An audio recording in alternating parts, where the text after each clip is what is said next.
for you to give us a little bit of background on your illustrious career into the payment world. Thank you, Priscilla, for having me here today. I enjoy this moment, as you cannot imagine. But first, I would like to take the term illustrious better as a respected career. 40 years in the payment world.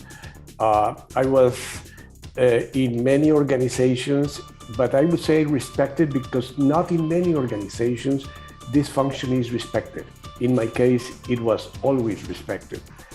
Let me tell you about my background. I came to the job market after being in a French school in Colombia, and then followed by 9 years of Jesuit formation. I was going to be a priest in Colombia, and I left. Oh, wow. I left a year before being ordained, and then came to the United States to do master's, PhD in people management, intercultural organization and communications. And then when I finished my doctoral degree, I was working at the University of Minnesota, and I was hired by Citibank in Brazil, your country. That was my first job back in 1982. And in Citibank, I had a British boss, the head of human resources. I was the second in command. And I learned from him that if the function should report to the president of the company or to the leader of the organization.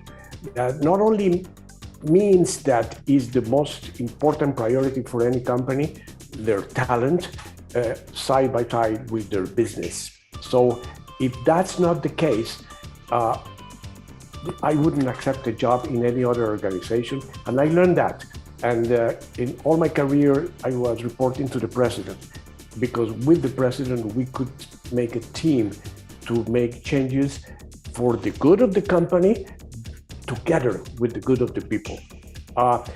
After being in Brazil for almost 10 years, then I moved to Colombia.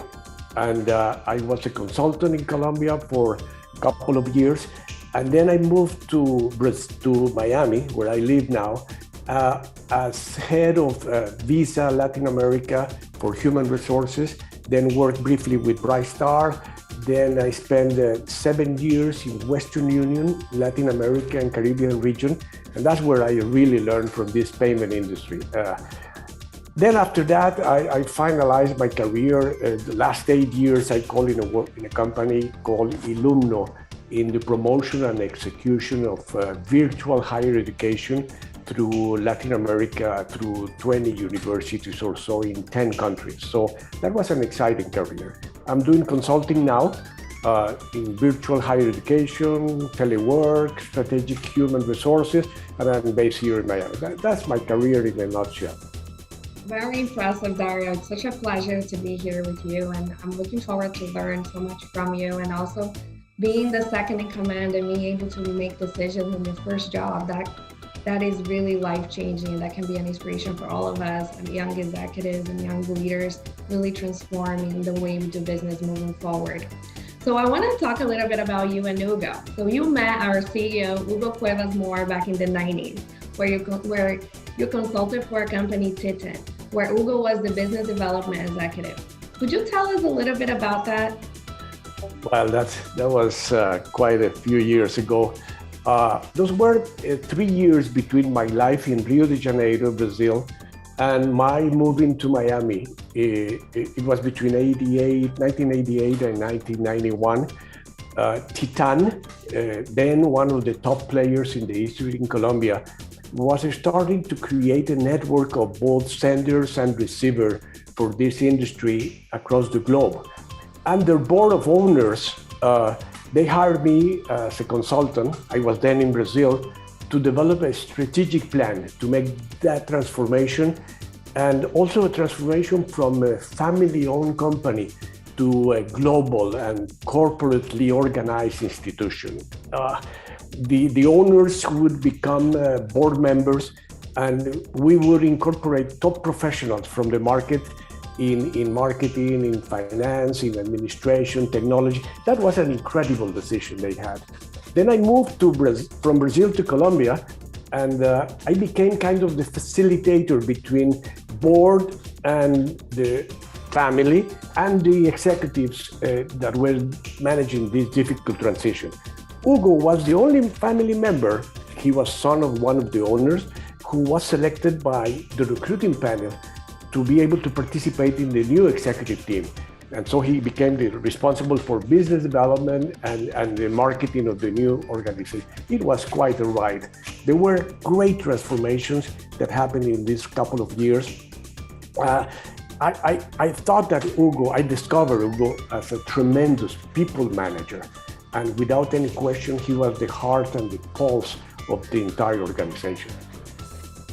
Wow. And now, more than 20 years later, you're instrumental in the transformation of Hugo's IMTC and Moral Consulting. Tell us a little bit about your participation in this transformation. Well, with Hugo, of course, we kept being together, our families. We were neighbors in Miami for almost 20 years. So we maintained very frequent conversations about our different careers, the common friends in the industry. He was already with some of the meetings that they called IMTC at that time meetings. I participated in some of them as a guest, talking, from Western Union in talent issues. And then I could see how his organization kept attracting the best people in the industry, the partners, the sponsors, the colleagues, the presenters, the consultants. So when the pandemic started to threaten the basic purpose of this network and presentiality needed to be replaced by virtuality, we had long conversations with Hugo on the importance to rethink the value of this extraordinary human and I would say organizational capital. A lot of companies all over the world networking for the benefit and advancement of the industry. And I could see clearly how Hugo and his team were visionary, and they had a visionary attitude, shifting towards a new way of communicating and interacting and learning from each other. And they were adapting rapidly to the new circumstances and the needs of everyone. What I see today, still, probably in the last months of the crude pandemic, is the result of what I would call a rapid and visionary and futuristic approach to hybrid networking, communicating, negotiating, growing for many types of business and new players. I believe this is the beginning of this kind of worldwide transformation in every type of business. The pandemic, in my opinion, showed the differences that we and our children will have to adjust in the future. It brought great benefits such as artificial intelligence, robotics, environmental protection. There's a new financial order, and we are kind of more conscious about the inequalities in the world. I think these are the challenges that most companies need to consider in their business plan if they want to survive, of course. I will keep my commitment to Hugo and this company because I want to assist with my experience, my vision, my limited resources, particularly through the board where the decisions are made. Whenever Hugo and the board needs me, I am a beneficiary of this industry. I live the experience of an immigrant in this country for the last 50 years. And I understand there will be many more that will live similar experiences as this planet becomes closer and closer to each other. Definitely, I believe so. And I believe, I agree with you, Dario, immigration, online, hybrid, learning how to work together virtually without being able to cross borders has really made us work together as a community. And that is brilliant, and there is no price for that. So I echo your comment, and we're looking forward in the next few years to be able to link that with the future of IMTC and Moral Consulting. So my last question is, as you know, Dario, I am Brazilian, and our next event will be in São Paulo. So what can you say to our members watching us about payments in Brazil? Well, you mentioned Brazil, and I lived 10 years in Brazil. Half of my heart is Brazilian. I was a flamenguista, I was carioca. I hope I don't offend the Paulistas or anything, but I believe in the incredible potential of Brazil. I am one of the people that always cheer for Brazil, not only in soccer, but in the future of the payment industry. Brazil has an incredible creativity. The Brazilians, in my opinion, are ahead of many people in the world, and payments industry reflect the lives of immigrants all over the world, make things easy, and the Brazilians are easygoing.